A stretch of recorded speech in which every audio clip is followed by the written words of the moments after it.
Budameru close చేసినప్పటికీ 1.01 TMC నీళ్లు విజయవాడలో ఉన్నాయి. ఈరోజు మళ్లీ వర్షం పడింది. ఆ వర్షం పడింది కాబట్టి మళ్ళా నీళ్లు పెరిగాయి. ఇన్ఫ్లో ఆగిపోయింది, అవుట్ఫ్లో పెంచాం.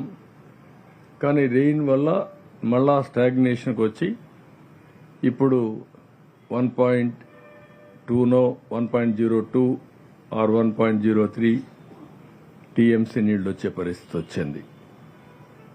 రేపు మళ్లీ ఈరోజు వర్షాలు పడ్డాయి, రేపు మళ్లీ వర్షాలు పడతాయంటున్నారు. రెండు కాన్ఫ్లిక్టింగ్ ఉన్నాయి.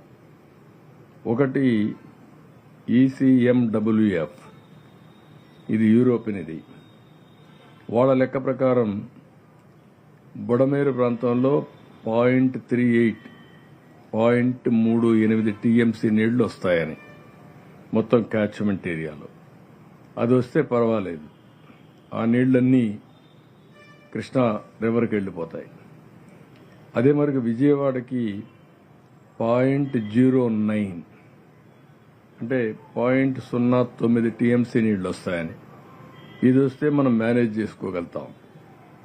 IMD బుడమేరు ప్రాంతంలో 1.86 టీఎంసీ నీళ్లు వస్తాయంటున్నారు. 1.86 టీఎంసీ నీళ్లు అంటే ఒకేసారి 10-15 వేలు వచ్చే అవకాశం ఉంటుంది.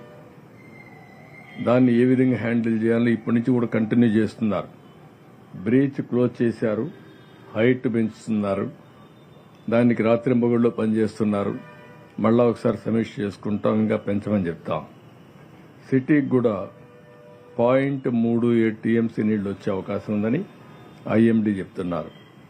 అది వస్తే కొద్దిగా పెరగవు, కానీ తరగవలసిన నీళ్లు తగ్గవలసిన నీళ్లు కొంచెం తక్కువగా తగ్గే అవకాశం ఉంటుంది. లేకపోతే రేపు సాయంత్రానికి ఎల్లుండికి పూర్తి కావాల్సింది, ఇది ఇంకొక హాఫ్ డే అట్లా లేట్ అయ్యే అవకాశం ఉంది. చాలా డీటెయిల్డ్గా రెయిన్ఫాల్ ప్రిడిక్షన్ చూస్తున్నాం. ఇన్ఫ్లో అరికట్టగలిగాం, ఇక్కడ పడే వాటర్ను చూస్తున్నాం, అడ్డంకులు తొలగిస్తున్నాం, ఎక్కడికక్కడ ఈ నీళ్లన్నీ పంపించడానికి ముందుకు పోతున్నాం.